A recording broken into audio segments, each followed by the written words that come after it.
जय हिंद बाबू लोग, आप सबको आने वाले स्वतंत्रता दिवस की और हमारा जो ये अमृत महोत्सव है उसके लिए आपको ढेर सारी शुभकामनाएं।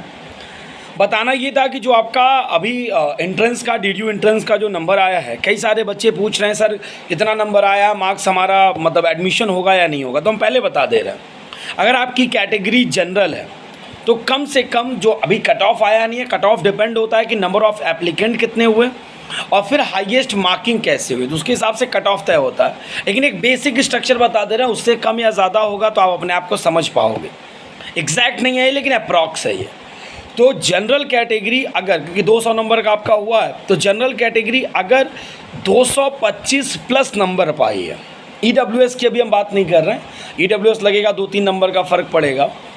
तो जो जनरल कैटेगरी है वो 225 प्लस नंबर पाई है, तो उसमें चांसेस बन सकते हैं कि हाँ आपका डीडीयू मेन कैंपस में एडमिशन हो जाए। ओबीसी कह लीजिए तो आप वही 115-125 के बीच में आएंगे, और एसटी एससी की बात कर लीजिए तो वही आप 105, 110, 115 की कैटेगरी में आएंगे। ये आपका मार्किंग सिस्टम हो गया कि किस में आपका क्या रजिस्ट्रेशन हो सकता है। अच्छा, जो बच्चे 135, 140 पा गए हैं वो एकदम आश्वस्त हो जाए, उनका एडमिशन हो जाना है।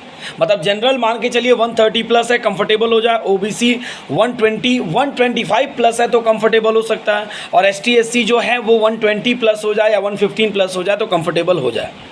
दूसरी कट ऑफ नहीं आती है, एक मिथ है, हम बता दे रहे हैं कि जल्दी दूसरी कट ऑफ नहीं आती है, तो आप वेट मत करिएगा। बहुत सारे बच्चे वेट करते हैं कि दूसरी आएगी, कट ऑफ कम होगा। ये डीयू नहीं है कि 4-5 कट ऑफ आएगा, और डीयू के पास नंबर ऑफ़ कॉलेजेस बहुत ज़्यादा हैं।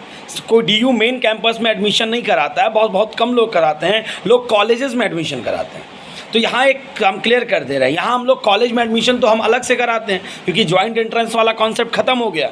तो आपका जो मेन कैंपस है उसी का एडमिशन ये है।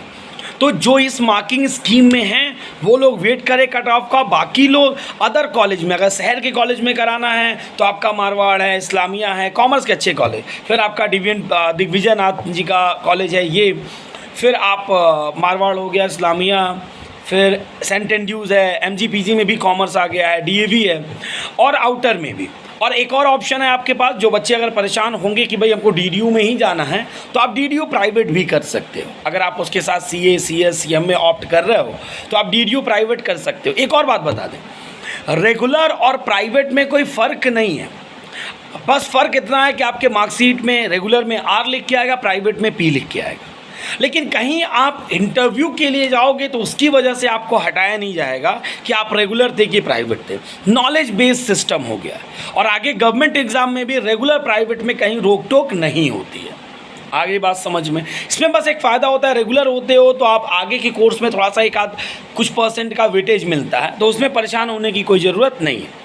तो आप सब, अगर डीडीयू मेन कैंपस नहीं होता है तो आप प्राइवेट कैंपस, आप डीडीयू प्राइवेट से करा सकते हैं। अगर कॉलेज पढ़ने का मन है तब आप अदर कॉलेज में कराइए। तो आप नंबर के हिसाब से अपने आप को सेट कर लीजिए कि आपका क्या होना है। आपके मार्क्स आ गए हैं, आप चेक कर लीजिए, आप उसके हिसाब से आश्वस्त हो जाइए कि हमको क्या करना है। इसके बाद भी अगर कोई डाउट है, ये ईडब्ल्यूएस है तो उसकी मार्किंग थोड़ी सी कम हो जाएगी, तो आप इसके हिसाब से देख लीजिए। फिर कोई डाउट होता है आप ज़रूर हमसे पूछिए। Thank you so much.